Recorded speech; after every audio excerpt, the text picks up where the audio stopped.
You know, one of the funniest things about this film to me is the fact that Thomas Jefferson's wife, Martha Jefferson, just absolutely roasts the out of both John Adams and Benjamin Franklin. Like, seriously, it's so funny. Like, she opens up the window after a night of passionate sex with her husband, looks down at the two men, and says, "Is it the habit in Philadelphia for strangers to shout at ladies from the street?" Not really, but... "And for men of your age, it is not only unseemly, it is unsightly." Like, seriously, she just completely rinses them. The amount of disrespect she shows before she realizes who they are, it's just mind-blowing, honestly. Anyway, let's start.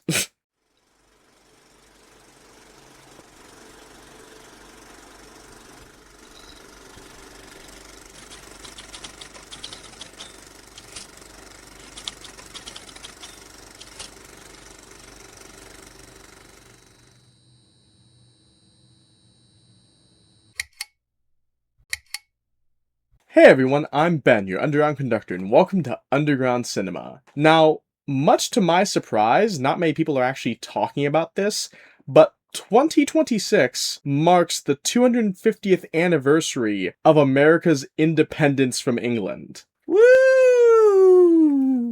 America! But seriously, that's been like a big deal to me ever since I realized it a couple months ago, and it's kinda shocking that not a lot of people really seem to care?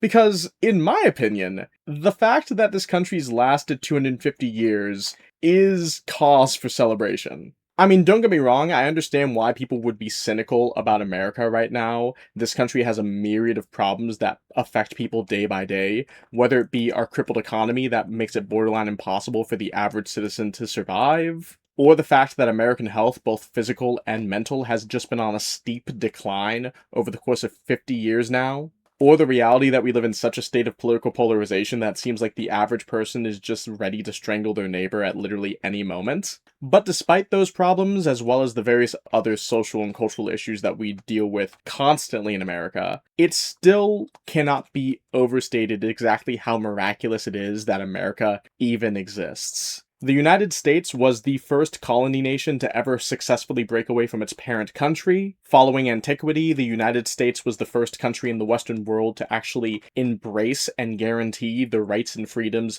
of the individual in spite of any tyrannical governments that could emerge. And to this day, the United States stands as a shining example of both industry and technological development, as the creativity and ambition that has been prospered in America has led to the advancements of so many things that the world now takes advantage of. Automobiles, as we know them, would not exist without America. Airplanes, as we know them, would not exist without America. And my favorite art form, which is film, would not exist without America.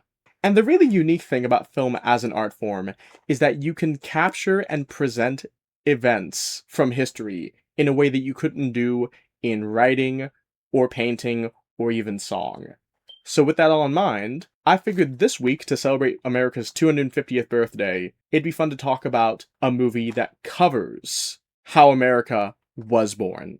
So, we'll be talking about 1776 from 1972. Which is the last film to ever be produced by Jack L. Warner, one of the original Warner Brothers, and also the executive producer behind Casablanca, which is one of the greatest movies of all time. Anyway, 1776 is a historical drama that's actually adapted from a Broadway stage musical of the same name that was written by Sherman Edwards, and by Peter Stone, who later went on to write the screenplay for this film adaptation, which is interesting, seeing the cyclical nature of things. In any case, this musical focuses on how the Declaration of Independence, being the founding document of America, was established. With the exception of George Washington as well as a few others, the film primarily focuses on an ensemble of founding fathers congregated at the Continental Congress. I'm talking people like Benjamin Franklin, Thomas Jefferson, John Hancock. But despite the ensemble that we follow, the protagonist of the film,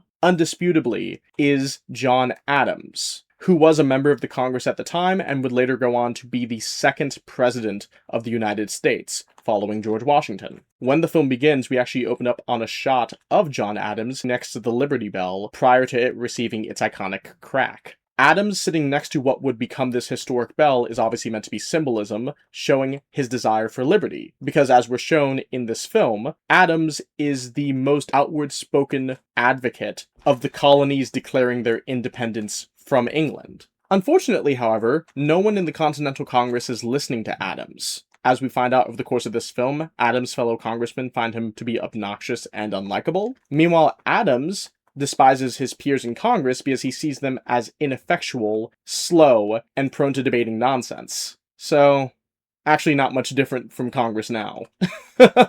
However, one of the few allies that Adams actually has in Congress is the famous and well-respected Benjamin Franklin, who suggests to Adams that if he wants to get through to Congress, then he should seek another congressman to propose independence. After receiving this suggestion, Adams and Franklin both seek out the aid of Congressman Richard Henry Lee of Virginia. And with Lee's endorsement, Franklin and Adams are finally able to raise the issue of independence to the Continental Congress. Following a contentious debate regarding the subject of independence, the congressional president, John Hancock, moves to appoint a committee to draft a Declaration of Independence. From here, John Adams essentially goes on to bully Thomas Jefferson to draft the document himself, and following a few nights of lovemaking with his wife, Thomas Jefferson is eventually able to complete the document and submit it to the Congress for review and delegation. From this point on, the movie spends the rest of its runtime showing us the various conflicts and debates that Adams and his allies have to face with the rest of the Continental Congress, as they cannot move to declare independence until they edit the document enough to ensure a unanimous vote amongst the congressmen. The constant scrutiny over this document causes several delays and debates, as well as general annoyances to Adams and his allies. And while some issues come down to things as small as wording and omissions, larger moral issues also arise with the document as they debate subjects such as slavery as an institution and whether or not to continue it in this new nation that they're forming. Spoiler alert, they did.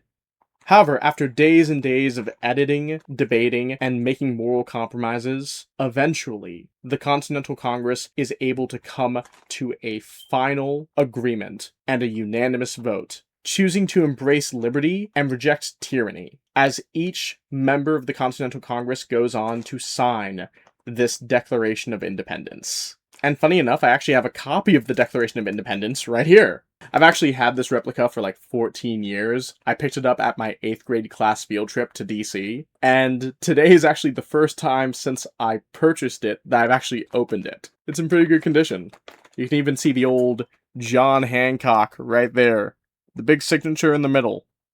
That way, Fat King George could, see it without his eyeglasses. But yeah, that's the story of 1776, which I felt compelled to recap, despite the fact that it is basic US history, because, frankly, I'm not confident that a lot of Americans actually know their history. Unfortunately. Of course, that being said, this movie is obviously a historical drama, and much like many other historical dramas, it takes several creative liberties that are just completely inaccurate to actual history. I can't take the time to go over exactly everything that this film does wrong from a historical standpoint, because, frankly, that's not what's important about the movie. This movie inherently is about exploring the conflicts and nuance that individual members of Congress were feeling at the time of declaring independence. At the end of the day, it's a very deeply human film that deals with very real human problems. The philosophical dilemmas of liberty versus safety, the question of loyalty versus treason, the very principles that America was founded on. And in terms of exploring those ideas, I think this film does an excellent job. But putting themes aside, how does the movie actually hold up within itself? Well, I have very mixed feelings, as many people did when this movie came out. This movie got a broad variety of mixed reviews upon release. Many people obviously comparing it to the original Broadway show, many other people picking apart the historical inaccuracies within it, complaints about pacing, character, the music, and all of these mixed reviews ultimately contributed to this very obviously big-budget film falling into obscurity, which is why I chose to talk about this movie to begin with. But before I get into any of my broader complaints about this movie, I should stress what I think is good about it. For one thing, the performances in this movie are absolutely fantastic. For so many of the characters that you see, you truly believe that they are the people that they're supposed to play. And a lot of that has to do with the fact that the cast is heavily composed of people who were actually part of the original stage show. So these versions of the characters were versions that these cast members were used to playing. Like William Daniels, who obviously plays John Adams in this movie. And he does an amazing job, perfectly embodying this sort of unrelenting nature of a man who's just so dead set on one idea and so committed to his morals and beliefs. He definitely does a great job carrying this film. Of course, while Daniels is amazing, if you're asking me who the standout of the movie is, it's clearly Howard Da Silva as Benjamin Franklin. Howard Da Silva just has such a strong presence as Franklin, and based on everything I learned about Franklin in school, he's playing the role perfectly, because Franklin, by all accounts, was brilliant, not only a founding father, but the father of so many inventions that ultimately made America what it is today. But he was also a man who was very guilty of his own hedonism. He was a man of decadence, a man who would often fall prey to his finer tastes, and often his own ego. And that is perfectly employed in this film, whether it be Franklin's snide remarks and jokes against various members of Congress, or even members of his own family. Small inconsequential actions in this movie, like leaving John Adams at the doorstep of Thomas Jefferson, that way he can go get laid. Or just physical details that they show in the film, like the fact that he has gout. You know, a rich man's disease. Howard Da Silva just perfectly plays all of that, and it's a pleasure anytime he comes up on screen.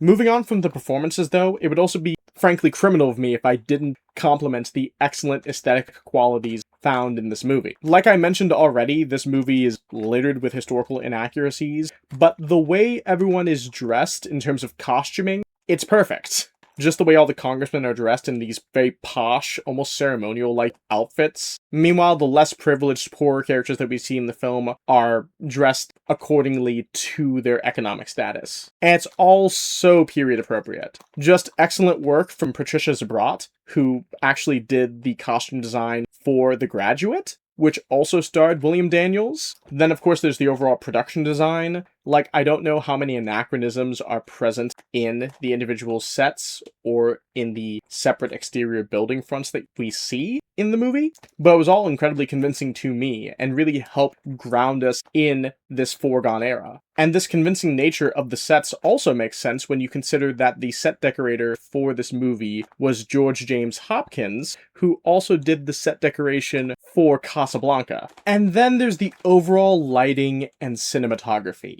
Like, this is just such a good-looking movie.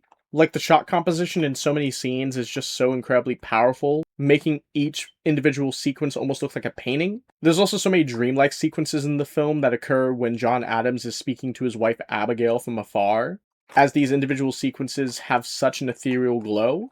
And there's just so many moving shots that really help the spaces in the movie feel dynamic, especially in the actual Continental Congress chamber. As we watch the camera move back and forth between the individual characters, seeing how the shots integrate in various montage sequences as the days go by, and seeing so many, like, just zoom-ins and zoom-outs on the council chamber as we see the various members of Congress engaged in such lofty debate. It all looks so amazing, and the cinematographer for this movie, Harry Stradling Jr., was actually nominated for an Academy Award for his cinematography in this movie. Of course, unfortunately, he ended up losing the Oscar that year to Jeffrey Unsworth, who won it for his work on the movie Cabaret. Which makes a lot of sense, unfortunately, when you consider the fact that Jeffrey Unsworth was one of the greatest cinematographers of all time. I mean, this is the guy who did the cinematography for both 2001: A Space Odyssey and the original Superman from 1978. So, yeah, I get it.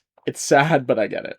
Of course, while all of those aesthetic qualities are great, you also have to consider the fact that this movie is a musical. And I think as a musical, it services its structure quite well, because the film overall has a very even pace. It never really speeds up or slows down scene to scene. It just keeps a medium pace as we go from thing to thing, which kind of just draws you in. And I feel like that would get boring at a certain point if the movie was not broken up by its musical sequences. As while not all the sequences are great, they really do help to keep your attention in this narrative as it goes. And the choreography in the individual dance scenes themselves are fantastic. And the choreographer for this film was Anna White, who actually worked with Disney doing the choreography for Pete's Dragon. And knowing that makes a lot of sense because there is a somewhat playful, charming, almost Disney-like quality to this movie based on those musical sequences. Of course, that being said, while the musical sequences themselves are good, the songs themselves can leave something to be desired.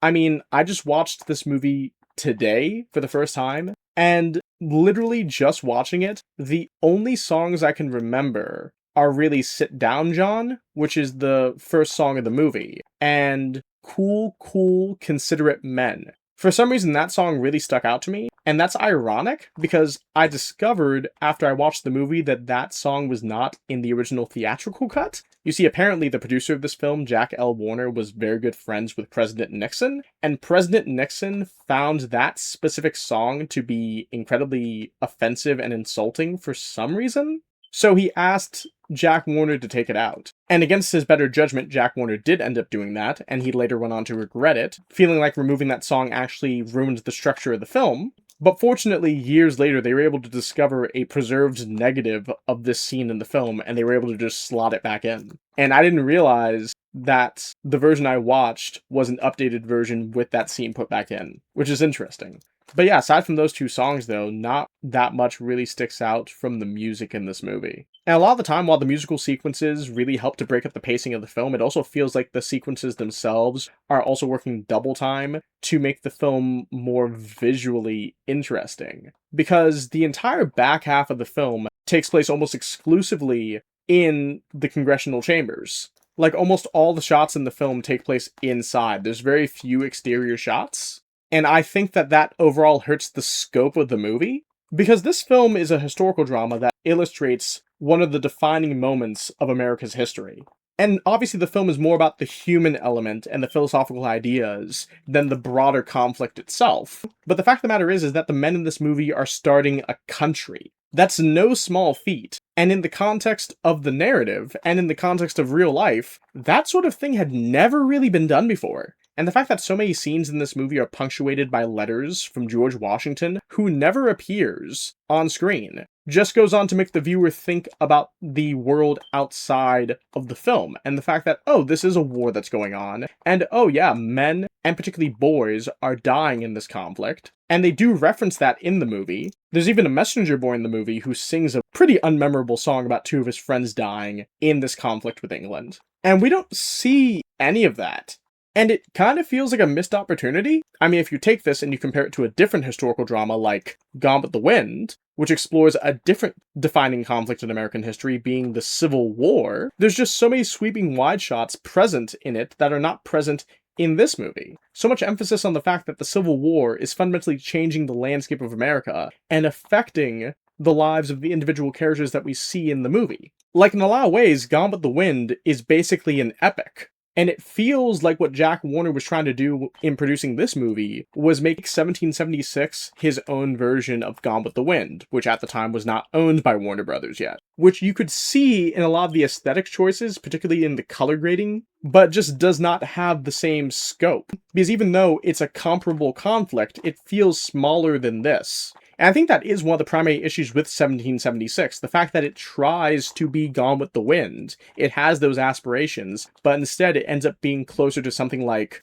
12 Angry Men. And to be completely clear about this, 12 Angry Men is one of the greatest movies of all time. There's no ifs, ands, or buts about it. But the difference between 12 Angry Men and 1776 is that 12 Angry Men is a smaller scale story that actually nails that human tone that 1776 is trying to balance with its higher aspirations. 12 Angry Men is all about just 12 men deciding whether or not they should completely destroy a young man's life. It's inherently a smaller scale story. You're not starting a country in this movie. You're just deciding whether or not you should send one person to jail and fundamentally alter the course of their life, not the lives of millions of people. So the fact that 1776 falls between this and Gone with the Wind, I think makes it fundamentally unsatisfying as a movie that represents one or the other. Especially since, funny enough, 1776 has a runtime that's dead in between both of these movies. 12 Angry Men is 90 minutes, meanwhile Gone with the Wind is 4 hours,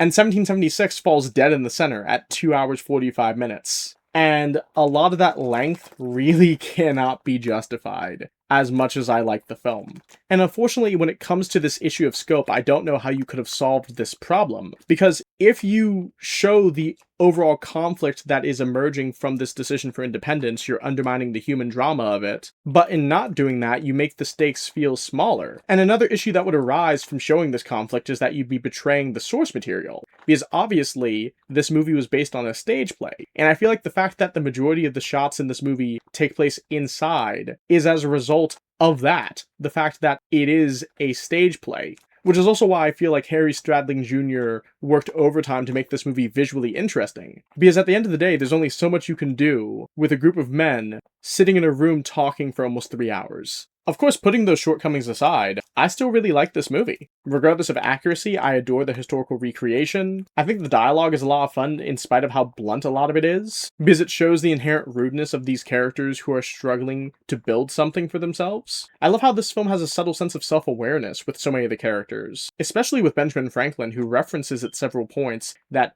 history will clean things up, or history will show things differently. Or that, it doesn't matter what bad decisions we make now because we'll be dead by the time it becomes an issue. And I also love the subtle juvenile nature of the congressmen themselves. Like, the Congress feels very cliquey, almost like a high school cafeteria. And by all accounts from modern Congress people, that overall high school vibe is not far off at all from what Congress is actually like. But above everything else, really the highlight of this film is the human drama. It is certainly what carried the film for me, and seeing this dramatic version of all the issues that the Founding Fathers had to confront when they were creating this country, all the struggles and all the sacrifices, it just makes me incredibly proud to be an American. Because like Benjamin Franklin himself says in this movie, they're not a group of demigods. They're men trying to do something that no one has ever done before. And in spite of all of their mistakes, their shortcomings, and even flat out evil things that they did, like practice slavery, the fact that at the end of the day they were just ordinary people trying to do the impossible should serve as an example to every American. That if you really put your mind to it, you can accomplish anything. And at the end of the day, that right there, that's really the spirit of America. That ambition, that ingenuity, that commitment to do anything for the sake of freedom. And if there's anything we should remember this 4th of July, it's that in spite of all of America's problems, it's that we are still free. And we should not only be grateful for that, but remember why freedom is so valuable to begin with. But yeah, that was my review of 1776. I hope you all enjoyed it. Please feel free to subscribe if you're feeling generous. You can also follow me on Instagram and Letterboxd if you want to hear more of my film takes. I hope all of you have a wonderful Independence Day and blow up as much shit as you possibly can, because that is your right as an American. And I will see you all later. Woo! Woo! Woo! Yee!